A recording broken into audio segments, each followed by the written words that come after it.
Hello दोस्तों, स्वागत है आप सभी का फिर एक बार आप सबके अपने चहेते यूट्यूब चैनल पर।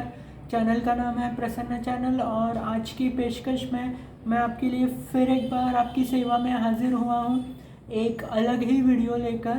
तो कृपया वीडियो को ठीक से देखिएगा और चैनल को आप अगर पहली बार इस चैनल को देख रहे हैं तो चैनल को लाइक शेयर और सब्सक्राइब ज़रूर कीजिएगा। तो दोस्तों, आज की वीडियो के बारे में पूरी बात बताने से पहले मैं आप सबसे कहूँगा कि हमेशा की तरह कि हमारी यूट्यूब की फैमिली काफ़ी बढ़ रही है और इसका पूरा श्रेय जाता है आप लोगों को। कृपया अपना प्यार सम्मान इस चैनल पर इसी तरह बरकरार रखिए ताकि मैं आपके लिए और भी कई इंटरेस्टिंग वीडियोज़ लाता रहूँ। तो दोस्तों, आज का वीडियो है वीडियो के बारे में बताने से पहले मैं आपको बताता हूँ कि मेरी कुछ फ्रेशर्स के साथ बात हुई थी अभी फ़िलहाल कुछ दिनों पहले। तो उन्होंने मुझे बताया कि आप हमेशा मतलब वो सब्सक्राइबर्स भी हैं तो आप हमेशा सोर्सिंग के बारे में वीडियोस बताते हैं, किसी HRMS सॉफ्टवेयर के बारे में आप बताते हैं। वो एक्चुअली फुल फ्रेशर्स है तो उनको ठीक से पता नहीं है, उनको सिर्फ इतना पता था कि जो रिक्रूटमेंट की प्रोसेस होती है उसमें sourcing, screening, scheduling, shortlisting, salary negotiation ये सब होता है। बट इसका उनको एक आइडिया चाहिए था कि एक अगर आइडिया आ जाए तो हमें सब कुछ पता लगता है। और उन्होंने मुझे कहा कि आप ही तो कहते हैं कि ये चैनल सीखने सिखाने के लिए है, तो बता दीजिए हमें। तो फिर मैंने सोचा चलो आज वही करते हैं। तो इसे स्क्रीनिंग प्रोसेस कहते हैं। और जब भी आपके पास कोई कैंडिडेट का रिज्यूम आता है तो अगर आप फ्रेशर रहेंगे तो आपको ये पता नहीं रहता कि उस रिज्यूम को स्क्रीन कैसे करना है। वैसे कई कंपनीज़ में आपको ट्रेनिंग ज़रूर देते हैं और क्या होता है मैं आपको बताऊंगा वीडियो के अंत में। बट फ़िलहाल के लिए बढ़ते हैं आज के अपने वीडियो की तरफ और देखते हैं पूरा स्क्रीनिंग प्रोसेस क्या होता है। तो मुड़ते हैं लैपटॉप स्क्रीन की तरफ। तो दोस्तों, आई होप आपको मेरी लैपटॉप की स्क्रीन दिखाई दे रही है। तो मैंने उस पर लिखा है स्क्रीनिंग प्रोसेस, मतलब आप कैंडिडेट को स्क्रीन कैसे करते हैं। तो मैंने आपको देखा होगा एक पिच देनी पड़ती है जब भी आप कैंडिडेट से बात करते हैं। तो आपको भले ही स्क्रीन के ऊपर क्या दिखाई दे मतलब जो लिखा है वो दिखाई दे रहा है, फिर भी आप मेरी बात ठीक से सुनिए ताकि आपको पूरी प्रोसेस समझ में आए। जब भी आप किसी भी कैंडिडेट से कोई भी अगर आप बात करते हैं तो आपको प्रोसीजर रहती है, उस प्रोसीजर को फॉलो करना पड़ता है। तो ऐसे नहीं है कि आप मतलब कैंडिडेट्स आपको कई जगह पर इसका ट्रेनिंग भी देते होंगे, लेकिन कई जगह ना इंटरव्यू में पूछते हैं कि आप कैंडिडेट का रिज्यूम कैसे स्क्रीन करेंगे। तो ये तो इंटर्न्स को पता नहीं होता, पहली बार सुनते हैं, वो कुछ बता नहीं पाते। और फिर कई कंपनीज़ में ऐसे भी कहते हैं कि हमारा रिक्रूटमेंट का प्रोसेस है, आप इसे समझ लीजिए, 7 दिन हमारे साथ काम कीजिए और उसके बाद हम आपको आपका ऑफ़र लेटर दे देंगे, आप हमें बताइए आप काम कर सकते हैं या नहीं। तो लेट्स नॉट क्रिटिसाइज़ एनीवन, हम किसी को क्रिटिसाइज़ नहीं करेंगे यहाँ पर। हर कंपनी का अलग अलग प्रोसीजर होता है, लेकिन हम अपना स्क्रीनिंग प्रोसेस जान लेते हैं। क्योंकि अगर फिर आपको इंटरव्यू में कोई अगर कहता है कि कोई प्रोफाइल देता है और आपको कहता है आप इसका स्क्रीनिंग कैसे कर सकते हो, एक एटलीस्ट आप एक आइडिया तो आपके पास हो कि इस रेज्यूम को स्क्रीन कैसे करना है। तो शुरू करते हैं पहले स्टेप। तो जब भी आप किसी कैंडिडेट के साथ कॉल पे बात करेंगे तो आपको उसे जो भी मैंने लिखा है वही बताना पड़ेगा। तो आपको उसके साथ ऐसे बात करनी है जैसे आप बिल्कुल आप HR हो तो आप HR के जैसे ही बात कीजिएगा। तो पहले उसे कहना है कि hi, I am giving you a call from the company. तो जो भी आपकी कंपनी का नाम है आप उसे बताइए। आई am giving you a call from dash company and my name is dash, जो भी आपका नाम हो आप उसे बता सकते हैं। फिर I receive your resume through job portal, अब जो भी है, नौकरी है, इंटर्नशाला है, हायरेक्ट है और मॉन्स्टर है, कई सारे, शाइन है, कई सारे जॉब पोर्टल्स हैं।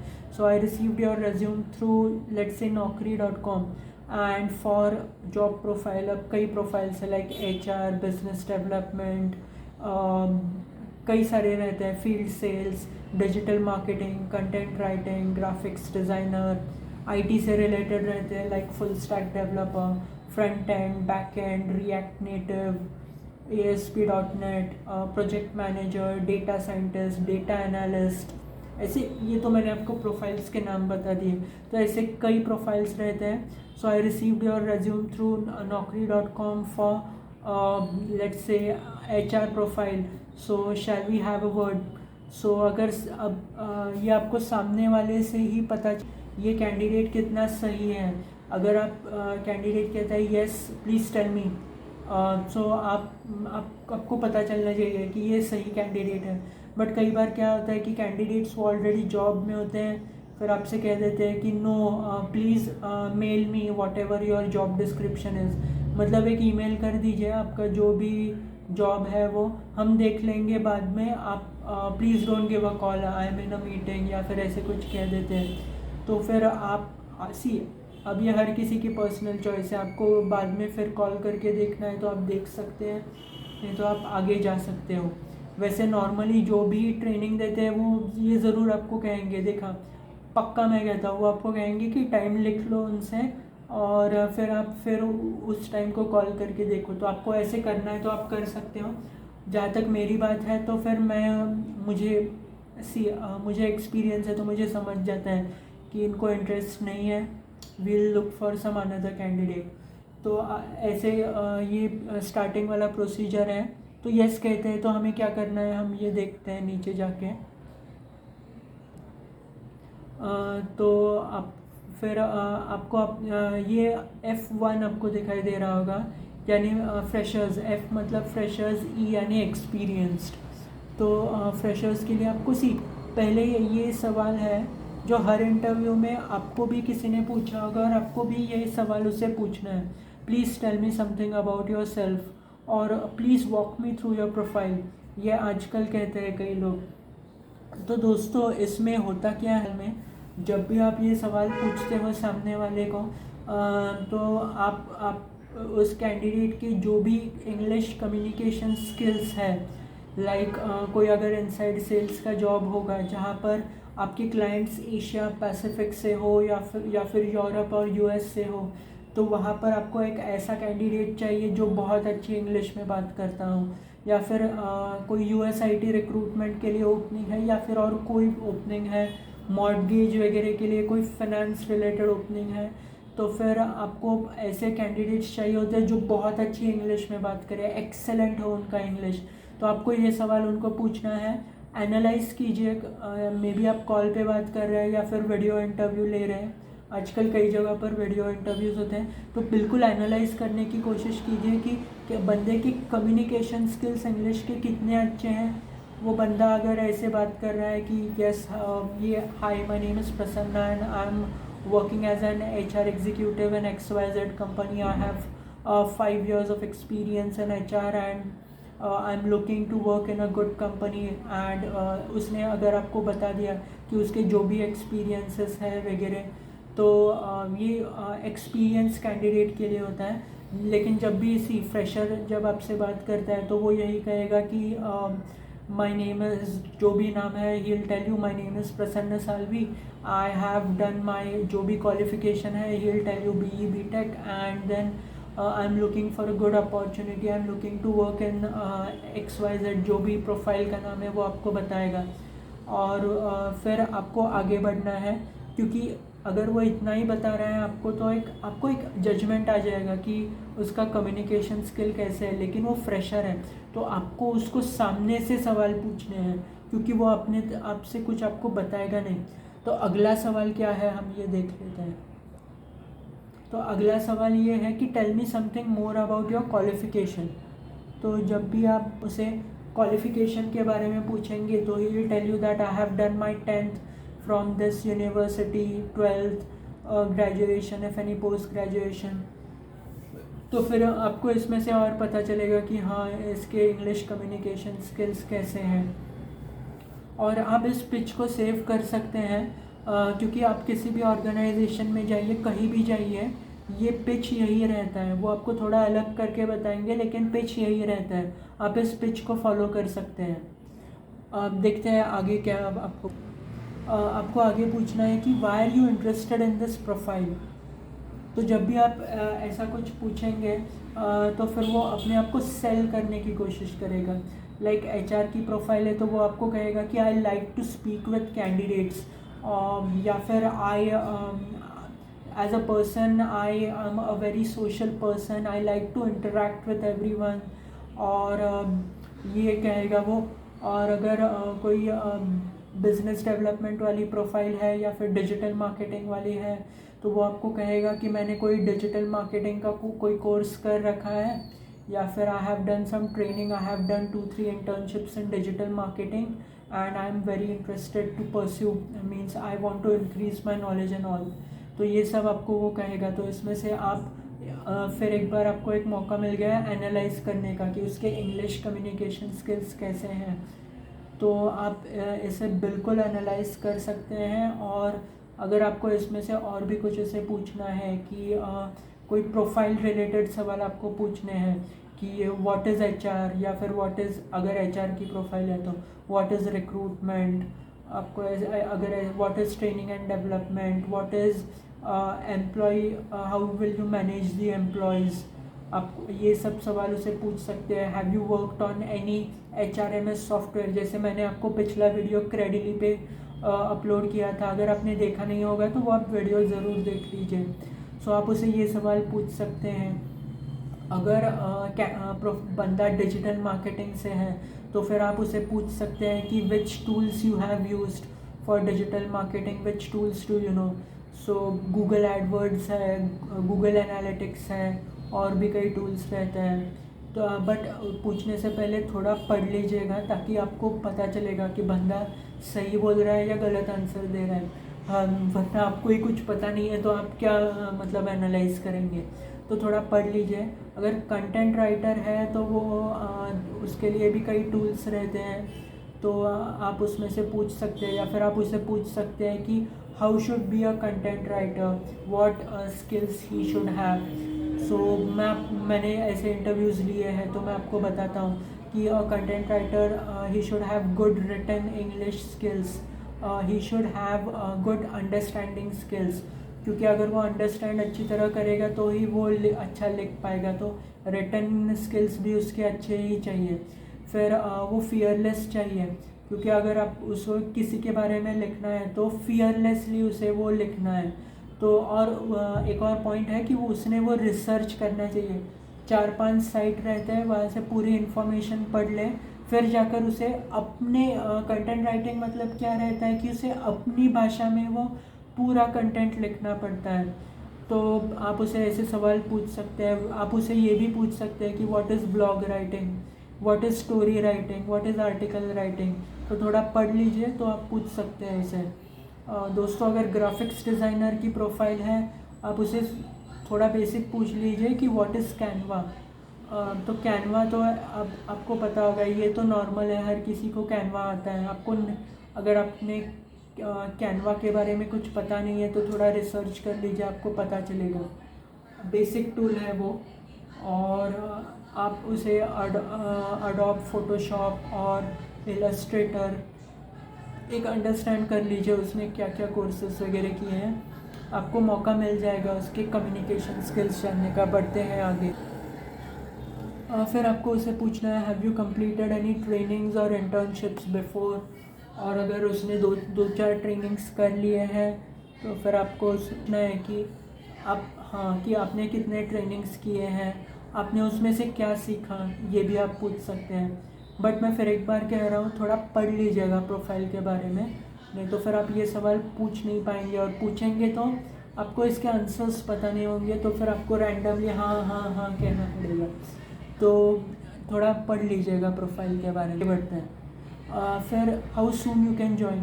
तो दोस्तों, ये सवाल पूरी है, क्योंकि कई कैंडिडेट्स रहते हैं, कई जगह पर वो डबल इंटर्नशिप कर रहे होते हैं, या फिर कई जगह पर अगर मतलब फ्रेशर है तो वो कहीं पर जॉब नहीं कर रहे हैं। तो how soon you can join से ये पता चलता है आपको कि वो कितना जल्दी ज्वाइन कर सकते हैं। ऐसे तो नहीं कि आपको हाँ कह रहे हैं और बाद में जाकर बताएं कि नहीं आप ऑफ़र लेटर देने के बाद कि नहीं, मैं नहीं जॉइन कर सकता, मुझे कहीं इंटर्नशिप मिल गई, या फिर मैं अपनी इंटर्नशिप अभी भी कर रहा हूँ, मेरी 15 दिन बाद ख़त्म होने वाली है। तो ये मेरे साथ हो चुका है, इसलिए मैं आपके साथ शेयर कर रहा हूँ। तो ये सवाल ज़रूर आप पूछ लीजिए, और फिर आप उसे अपनी कंपनी के बारे में बताइए। जो भी, अगर ये जॉब है, आप उसे जॉब दे रहे हैं एज अ फ्रेशर, तो CTC बताइए। अगर इंटर्नशिप है तो स्टाइपेंड बताइए, और आप पूछिए कि आपको ये चलेगा क्या इतना, और लोकेशन पूछिए उसका। तो ये तो हो गया फ्रेशर्स के लिए। अब आते हैं एक्सपीरियंस लोगों की तरफ। और दोस्तों, मैं आपको लोगों का मतलब शुरू करने से पहले एक बताता हूँ। अब एक्सपीरियंस्ड वाले बंदे को ये मत जाके पूछना, please tell me something about yourself. वो आपका फ़ोन काट देगा सीधा। वो इसलिए काट देगा क्योंकि वो कहीं पर मे बी कहीं काम कर रहा है, या फिर उसे 3 से 4 साल का एक्सपीरियंस है, तो वो आपका ये सवाल तो बिल्कुल भी आंसर नहीं करेगा। और ये सिर्फ ऐसे नहीं है कि मैं कह रहा हूँ इसलिए आपको ऐसे फॉलो करना चाहिए। अगर आपको ऐसे करके देखना है तो आप करके देखिए, क्योंकि फिर आपको और भी कई सवाल पूछने पड़ते हैं एक्सपीरियंस्ड वाले को। तो फिर आप ये सवाल पूछेंगे तो वो एक टाइम पास हो जाएगा, और फिर आपको बचे हुए सवालों के जवाब नहीं देगा। तो आपको उसे कौन सा सवाल पूछना है ये जान लेते हैं। तो I went through your profile, कहिए उसे कहीं से भी, नौकरी, मॉन्स्टर, इंटर्नशाला पर तो नहीं आएंगे आपको। एक्सपीरियंस लोगों के रेज्यूम्स मोस्टली फ्रेशर्स की आएंगे। तो I went through your job profile, so please tell me something more about your experiences. आपको उसको ये सवाल पूछना है। तो फिर उसने जहाँ जहाँ काम किया है, जिस प्रोफाइल में काम किया है, वो सब आपको बताएगा। सुन लीजिए कुछ। अगर आपको उसमें से पूछना है कि भाई आपने इस कंपनी में कौन सी profile, you worked in which profile, और उसे थोड़ा बहुत पूछ लीजिए कि मान लो अगर लेट्स से कि जावा फुल स्टैक डेवलपर की प्रोफाइल है, तो आप उसे पूछ लीजिए कि आपने जावा में, बट पहले आपको पता होना चाहिए। तो फिर से मैं आपको कहूँगा थोड़ा पढ़ लीजिएगा। जो भी आप प्रोफाइल पे काम करने वाले हैं, इंटरनेट से आप पढ़ सकते हैं, सारी इन्फॉर्मेशन रहती है वहाँ पर। तो अगर जावा फुल स्टैक की प्रोफाइल है तो थोड़ा आपको पता चाहिए कि जावा इज़ अ बैकएंड लैंग्वेज, तभी आप सामने वाले को कुछ पूछ सकते हो कि आप पूछ सकते हो आपने जावा पे काम किया है क्या।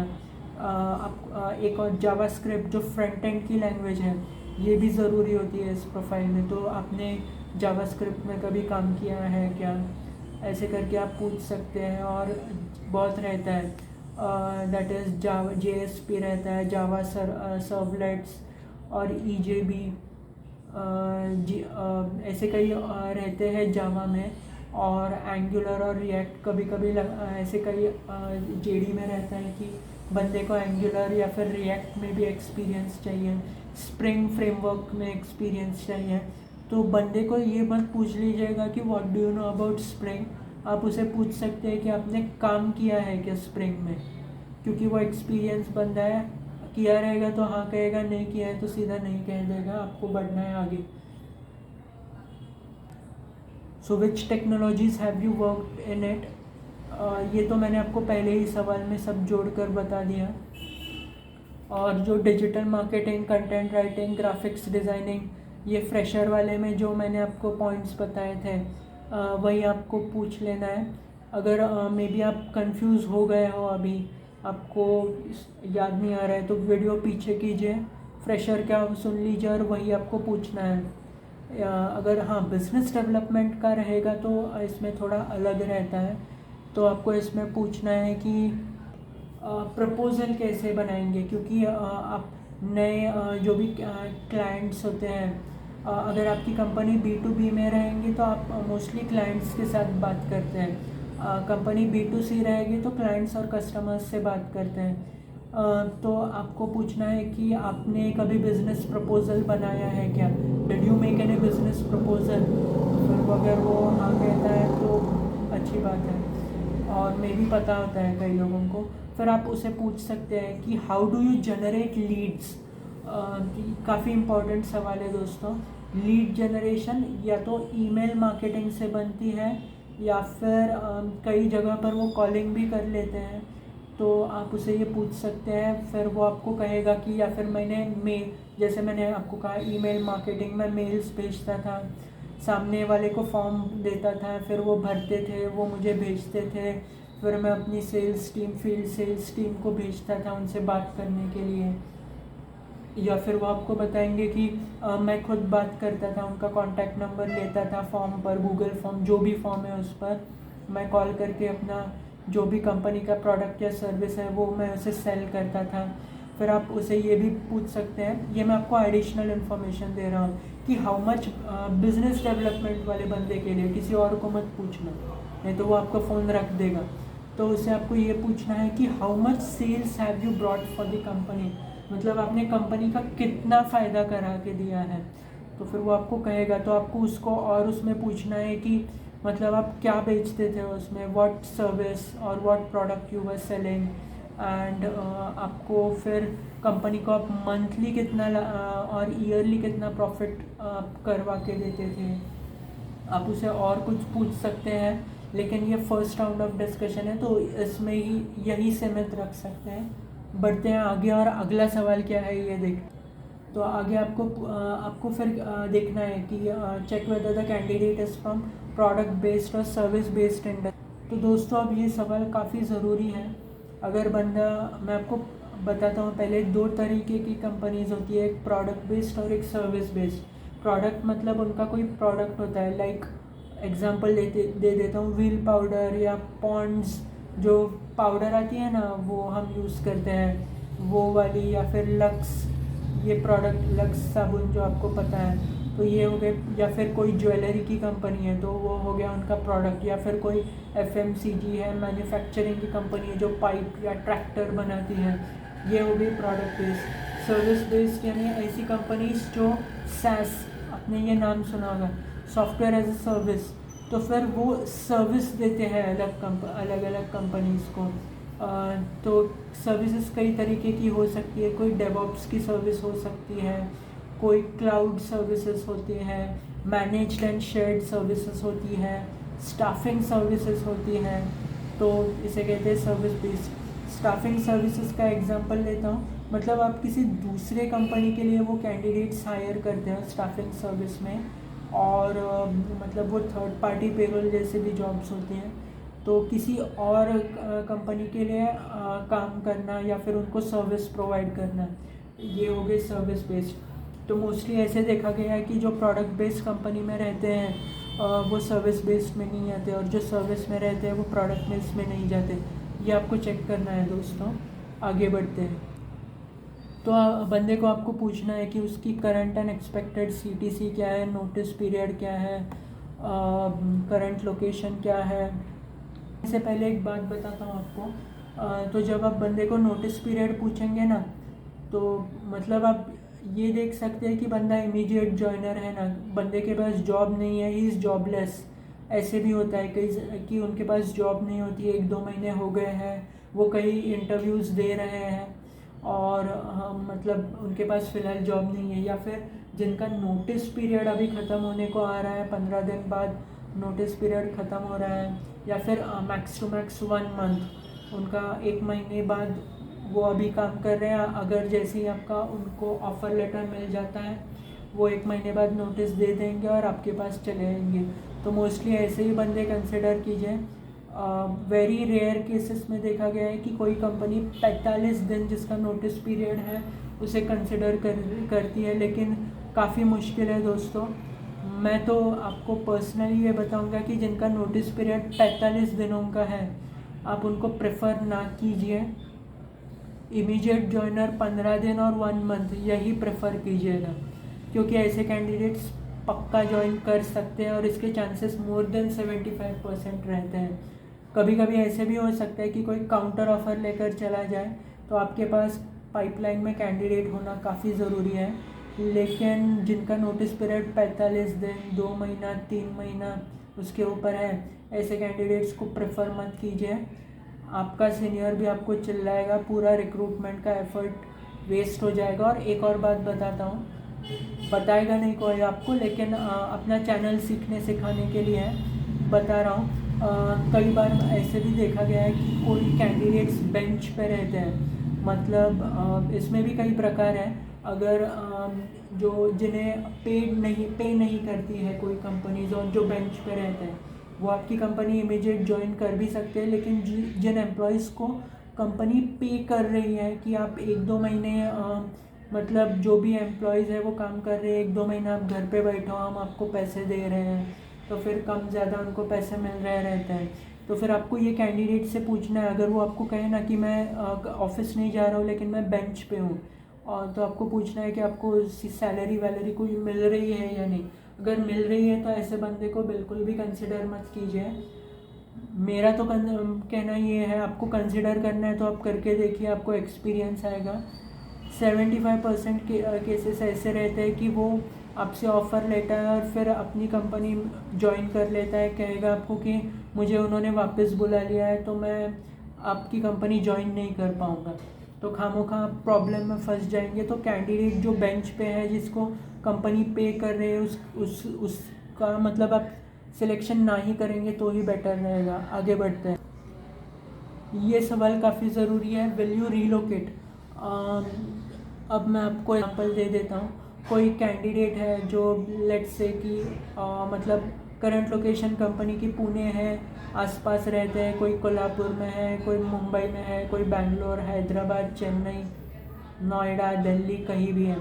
अगर मतलब आपकी जॉब वर्क फ्रॉम ऑफिस है और आपको ऐसा कैंडिडेट चाहिए जो 10-15 दिन मैक्सिमम ऑफिस ज्वाइन कर सके, तो ये आपको ये सवाल ज़रूर पूछना है कि विल यू रीलोकेट। मतलब रीलोकेट का अर्थ ये है कि वो अपने लोकेशन से आकर आपके ऑफिस जो लोकेशन में है वहाँ पर आके काम करने बैठ जाए। नहीं तो कई बार ऐसे भी होता है कि आप ये सवाल पूछेंगे नहीं, आपका मैनेजर जाके पूछेगा और वो बताएगा आपको कि अरे क्या भाई, आपने ये सवाल उनको पूछा ही नहीं। So please ask. तो ऐसे ना हो तो ये सवाल ज़रूर पूछ लेना, बहुत इम्पॉर्टेंट है। अगर बंदे की लोकेशन डिफरेंट है, आपके ऑफिस की लोकेशन में है, तो ये सवाल पूछिएगा मत, क्योंकि वो कहेगा कि यार ये क्या HR है, मुझे क्या पूछ रहा है। आपका ऑफिस बेंगलोर में है और आपका कैंडिडेट भी बेंगलोर में है, तो ये सवाल पूछना मत। वो हैदराबाद या किसी और लोकेशन में है तो ज़रूर पूछ लेना। आगे और फिर उसे आप अपनी कंपनी की इन्फॉर्मेशन दे देना, कंपनी क्या करती है और कंपनी का प्रोडक्ट क्या है, सर्विस क्या है, ये आप उसे बिल्कुल बता। तो दोस्तों, ये होती है पूरी स्क्रीनिंग प्रोसेस। कई बार इंटरव्यू में जैसे मैंने आपको कहा कि ये पूछ लेते हैं HR, या फिर कई बार इंटर्न्स को लुभाते हैं ये कहकर कि हमारी ये कुछ प्रोसीजर्स हैं, तो आप इन प्रोसीजर्स को पहले देखिए 7 दिन तक, फिर हम आपको ऑफ़र लेटर देंगे, फिर आपको सही लगे तो हाँ बोलिए, नहीं तो ना बोलिए। और कई बार दोस्तों ऐसे होता है कि कई कंपनीज़ आपको अनपेड इंटर्नशिप ऑफ़र करती है, या कोई परफॉर्मेंस बेस्ड इंटर्नशिप रहता है, तो जिसमें वो देखते हैं कि कैंडिडेट्स किस तरीके से परफॉर्म करता है और फिर सोचते हैं कि बंदे को या बंदी को हम हायर कर सकते हैं या नहीं। और दोस्तों, जो भी इंटर्नशिप्स रहते हैं मोस्टली, तो उसमें जो मैं आपको पढ़ा रहा हूँ, ये रिक्रूटमेंट, सोर्सिंग, स्क्रीनिंग, यही सब रहता है। तो मेरा कंसर्न यही था कि अगर ये आपके ऊपर है, आपको अनपेड इंटर्नशिप करनी है आप, तो आप कर सकते हो, मैं आपको कुछ कहूँगा नहीं इसमें, क्योंकि at the end of the internship कई लोग कई इंटर्न्स कहते हैं हमें सर्टिफिकेट चाहिए, वो मिल रहा है तो हम कर सकते हैं। तो ये आपका डिसीजन है at the end of the day कि आपको अनपेड इंटर्नशिप या परफॉर्मेंस बेस्ड इंटर्नशिप करनी है या नहीं। लेकिन अगर मैं अपने बारे में यही कहूँगा कि अगर आप मेरे चैनल के वीडियोस अगर आप ठीक से समझ रहे हैं, अब अगर आपको कहीं पर भी डाउट आ रहे हैं तो आप मुझे पूछ सकते हैं। अगर आप ये HR की प्रोसेस है पूरी मैं आपको बता रहा हूँ फ्री ऑफ कॉस्ट, तो अगर आप ये प्रोसेस को समझ पाते हैं तो कहीं अगर आपको मतलब कोई भी अगर अनपेड इंटर्नशिप ऑफ़र कर रहा है, तो अगर आप ये वीडियोस को ठीक से समझ रहे हैं तो फिर आपको मैं तो अपने वर्ड्स में यही कहूँगा कि आपको पेड इंटर्नशिप ही देखना चाहिए, क्योंकि अगर आप ये वीडियोस ठीक से देख रहे हैं तो आपके पास बेसिक नॉलेज तो है कि HR की प्रोसेस क्या रहती है, स्क्रीनिंग प्रोसेस क्या रहता है, सोर्सिंग नौकरी से कैसे करना है, इंटर्नशाला से कैसे करना है, HRMS सॉफ्टवेयर जो भी अगर कंपनी जो भी अगर मान लो क्रेडिली यूज़ कर रही है तो आपको प्रोसेस पता है, कोई और रहेगा तो आपको पता नहीं होगा, लेकिन अगर आपको प्रोसेस पता है तो आपको पेड इंटर्नशिप की तरफ ही जाना चाहिए। और ये मेरा अपना मतलब ये मेरा अपना मेरी सोच है। अगर आपकी सोच कोई और है, जैसे मैंने आपको पहले ही कहा कि आपको चल रहा होगा अनपेड इंटर्नशिप, कोई परफॉर्मेंस बेस्ड है, करना है तो कीजिए। बट जहाँ तक मेरी बात है, मैं आपको यही कहूँगा कि प्रोसेस तो यही रहता है हर कंपनी का। हाँ, वो आपको कहते ज़रूर है कि हमारी प्रोसेस कोई और है, आप उसे समझ लीजिए, फिर हम बाद में देखेंगे, अगर आपको जमता है तो हम आपको ऑफ़र लेटर देंगे या फिर नहीं देंगे। तो अगर आप ये वीडियोस को ठीक से देख रहे हैं तो मुझे तो लगता है आपको पेड इंटर्नशिप ही देखना चाहिए या फिर आपको कोई पेड जॉब ही देख लेना चाहिए। तो मुझे आप बताइए आपको आज का मेरा वीडियो कैसे लगा। चैनल पर नए हैं तो हमेशा की तरह लाइक शेयर और सब्सक्राइब ज़रूर कीजिए ताकि आपको मेरी आने वाली हर वीडियो का नोटिफिकेशन मिलता रहे। और एक बात मैं आपसे एज अ व्यूअर और इस चैनल के सब्सक्राइबर होने के नाते एक आपसे इतना ही एक्सपेक्ट करता हूँ कि आप वीडियोस को पूरा देखिए ताकि आप कुछ समझ सके इसमें से। फ्रेशर्स अपना चैनल, जैसे मैं आपको कहता हूँ, सीखने सिखाने के लिए है। जो भी मैं आपको सिखाता हूँ आप अंडरस्टैंड करने की कोशिश कीजिए। अगर आपको कहीं पर भी कोई भी डाउट होता है, बेझिझक आप मुझे पूछ सकते हैं। पूरी कोशिश करूँगा आपके जितने भी सवाल हैं सभी के आंसर्स देने की, और मैं करता भी हूँ। कई लोग मुझे लिंक्डइन या व्हाट्सएप या फिर फेसबुक के थ्रू कई सवाल पूछते हैं, मैं सबके जवाब दे देता हूँ। पूरी कोशिश करता हूँ सबके कमेंट्स लेने की। तो आप मुझे कमेंट करके कहीं भी पूछ सकते हो, लिंक्डइन, व्हाट्सएप, फेसबुक या फिर यूट्यूब कमेंट बॉक्स वहाँ पर। और मुझे ज़रूर बताइएगा आपको मेरी वीडियो कैसे लगी। जब आपको नोटिफिकेशन आता है तभी मुझे आप कह सकते हैं वीडियो देखने के बाद कि हमें आपका नोटिफिकेशन मिला। कई बार मैं कई लोगों से पूछता हूँ, एक रिमाइंडर देता हूँ, आपको मिला या नहीं नोटिफिकेशन। तो मुझे पता है कई लोग बिज़ी होते हैं तो उनको पता नहीं चलता। तो आप मुझे यही एक्सपेक्ट करता हूँ कि सामने से बताइए कि मुझे नोटिफिकेशन मिला, मुझे वीडियो में ये अच्छा लगा, ये नहीं अच्छा लगा, ताकि मैं इम्प्रूव करने की कोशिश करूँ। आज के वीडियो में बस इतना ही। फिर मिलेंगे अगले इतवार को। ये भी एक बात जान लीजिए, हर संडे को नया वीडियो आता है मेरा। आपको सुबह 6 बजे ही नोटिफिकेशन मिल जाएगा या फिर उससे पहले भी मिल सकता है, लेकिन सुबह 6 बजे तक तो कंफर्म मिलेगा। वीडियो ज़रूर देख लीजिएगा। और आज के वीडियो में बस इतना ही। फिर मिलेंगे अगले संडे की वीडियो में। तब तक के लिए मुझे दीजिए इजाज़त। अपना ख्याल रखिए, घर वालों का ख्याल रखिए। तब तक के लिए शुक्रिया वीडियो देख